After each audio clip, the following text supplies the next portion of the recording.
welcome to Season 4 of Messengers. There are many people at this time who feel a strong urge to do something about the malignant agenda that's being rolled out on this planet as we speak. Some people are inclined to work more quietly behind the scenes, and yet others stand at the forefront, and they are the ones that receive the harshest punches from the Matrix prisoners come prison guards. Canadian journalist Josh Sigurdson, who's the creator of World Alternative Media, is here with me for this 6-part series of Messengers to talk about his message to the world. As a second language programs. We will continue to work with people at the provinces. People know what you're up to.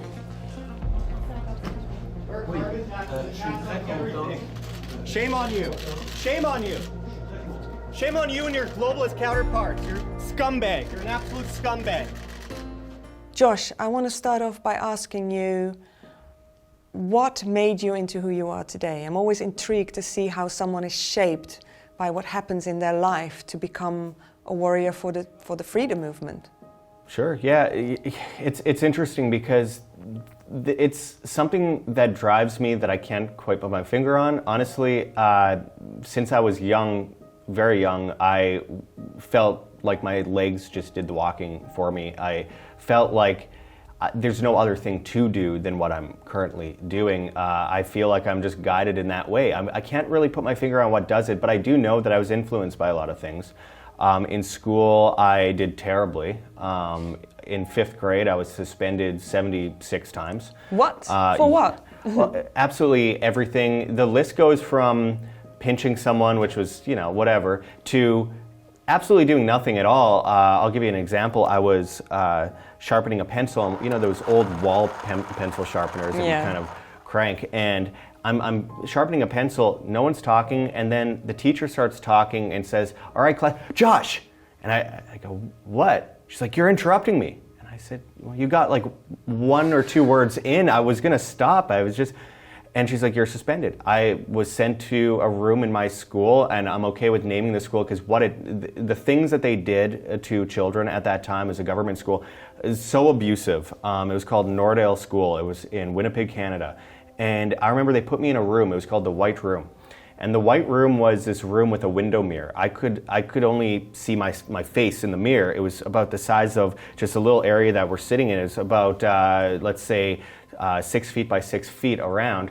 And they put me at this table. And I would be stuck in that room, not allowed to go to the bathroom, not allowed to eat for the entirety of the day. In-school suspension, they called it.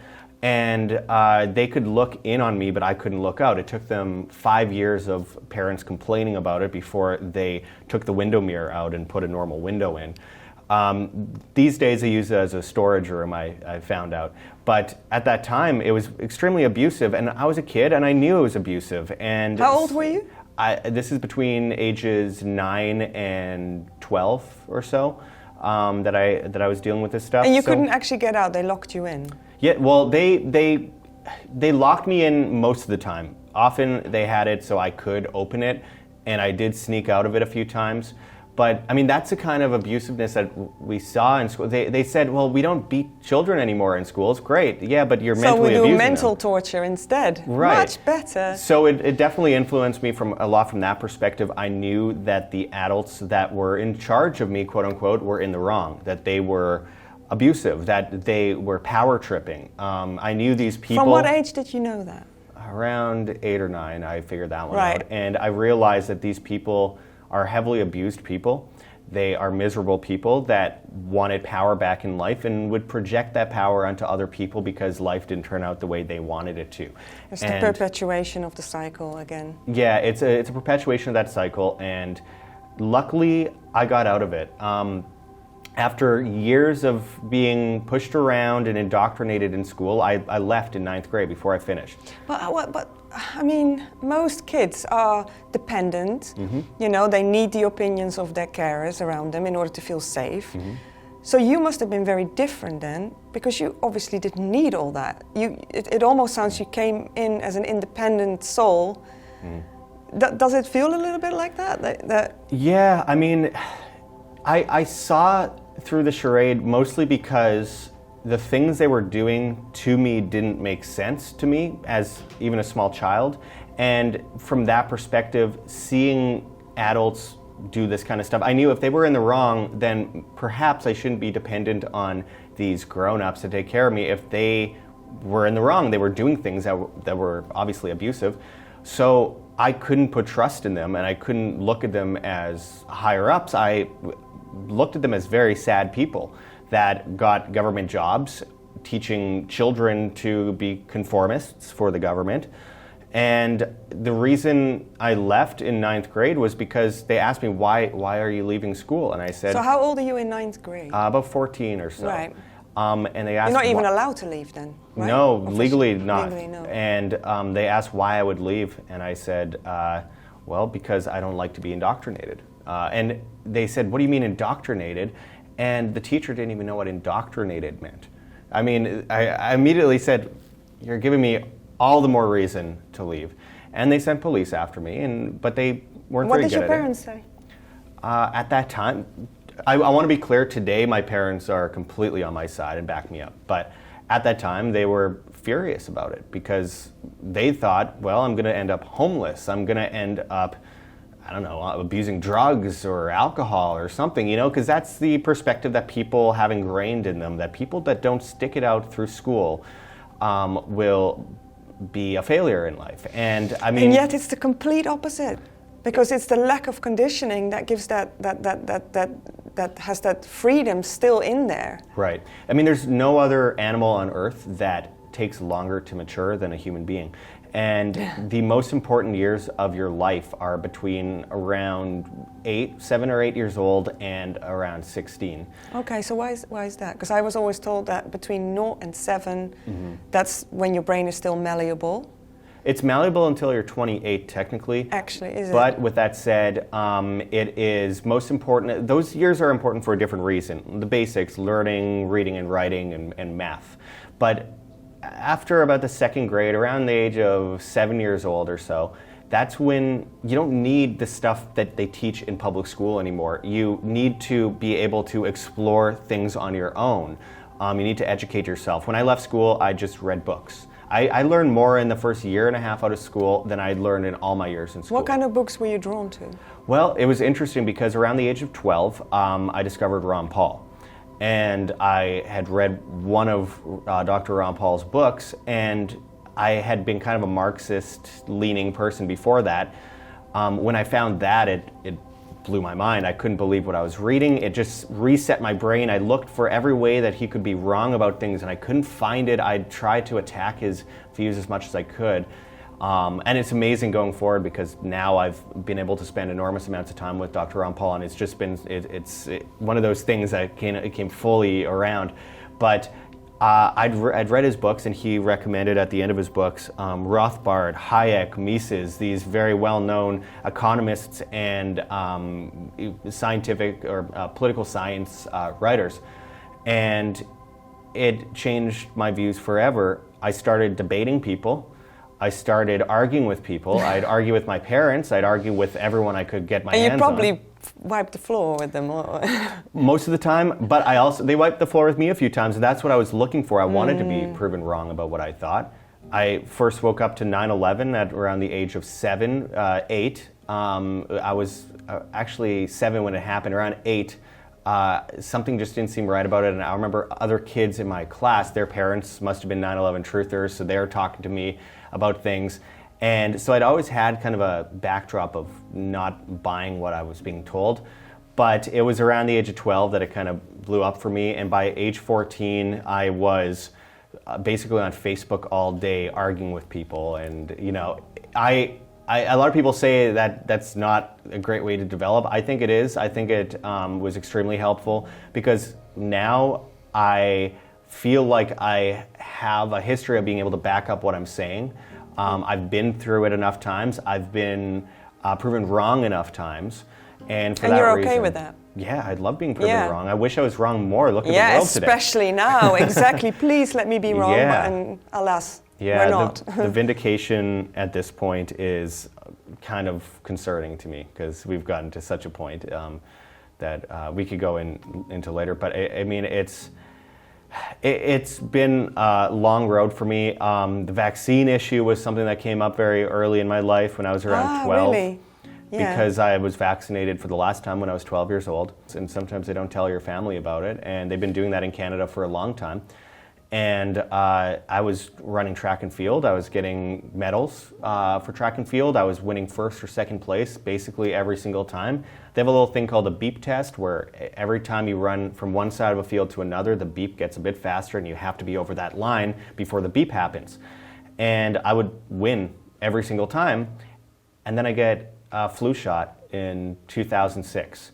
Last time I was vaccinated, and I woke up about 2 days later, 4 in the morning, blue in the face, unable to breathe. I went about 5 minutes without being able to breathe. And I was rushed to the hospital. My father blew through every red light to get there. We get there and the doctors say, oh, you have asthma. And no one thought to ask, well, why? How? Oh, you just have asthma now, just deal with it. They sent me out with some inhaler filled with steroids and all sorts of junk that you don't really want to put in your lungs, which I haven't taken in 15 years or so. But they sent me out, and I just couldn't run anymore. I couldn't do any of the athletic things I could do anymore. And I started researching vaccines. And next thing I know, asthma seems to come a lot, very often, after people have gotten the flu shots.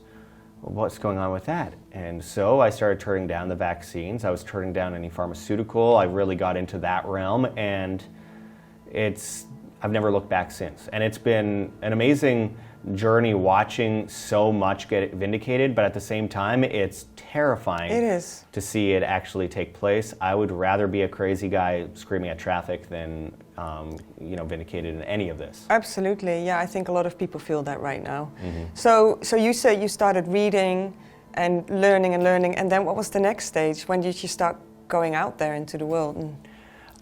So I remember Prince Charles came to Winnipeg, Canada at one point, and I really wanted to go and shout in his face, but at that point I was going to call him out on When you say shout in his Spanish. face, so I'm just interested, because it takes a particular character who doesn't only think it, but does it as well.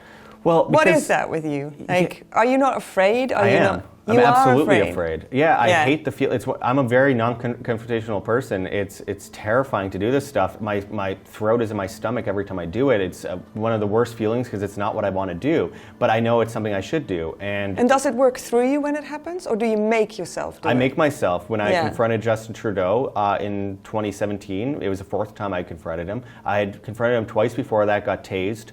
And tackled. You got tased. One of them in Vancouver, I jumped a fence and ran at him. Probably what I should have expected to happen, but something happens in me where I just I go a little crazy. When I want to do something, I don't let anything get in my way. And so I ran at Trudeau and tried to ask him a question and got tackled. It happened again at a Liberal convention in Canada a year or so later. The first time I confronted him, it was 2015. And I took his hand and didn't let go and just kept asking him questions. And that one wasn't as difficult. The most difficult one was in 2017 because I have to yell at him. And I'm looking around at the crowd and everyone's looking at him speak. And I'm thinking, I need to say it. I can't come all this way. I have to confront him. And every time I try to say something, my mouth would open and nothing would come out. So no, it's not natural in me at all. No. And eventually I just had to do it. And at that point, I feel sick to my stomach. I have a pounding headache after. It's adrenaline. Same thing when I confronted Bernie Sanders. But what is making you do it in the end? What is it, you think? It's motivation. It's that no one else is. I mean, these are just human beings. You feel responsible for that somebody needs to do something. Well, if you have someone go into your house and take your child, and I was involved heavily in trying to expose Child and Family Services early on, and basically Canada's social services, and witnessed children getting molested by these government, paid henchmen. And you say you witnessed it? Well, I didn't witness it actually happen, but I witnessed all these kids, their depression, their the angst that came with all of it. It was terrible. And watching the courts rule always in the favor of the molester, I saw it as these people, if you could even call them human, they're just people that are on a power trip, that because they work for the government, people think magically that they are, you have to respect them. And I don't buy that. And when I see everyone just staring, I'm like, this person is a maniac, this person's evil. You have to shout at them, you have to call them out, you have to say something. And if no one else is, I will. Even if I am generally quite introverted by nature, I've forced myself to be extroverted over the years. So that's kind of where I came from at that. And I find out that someone's in town and I'll do whatever I can. The last thing I want to do is do it, but I go there and call them out if I can. And so I've been doing that for many years. The first thing I ever did at my media in 2013 was confront David Frum, who was Bush's speechwriter, who is now a very well-known neocon. I think it's a Daily Beast that he works for. And I failed because I called him out. He said all this incredible stuff, and then the guy who was filming forgot to press record. Oh! That was the first thing I ever did. I started with failure. It's easy to work up from there. How do you deal with failure? Yeah, I try not to deal with the failure itself. I just try to do better the next time. I don't regret anything I've done. I only regret the things I haven't done when I had the chance. So if I fail, do better next time.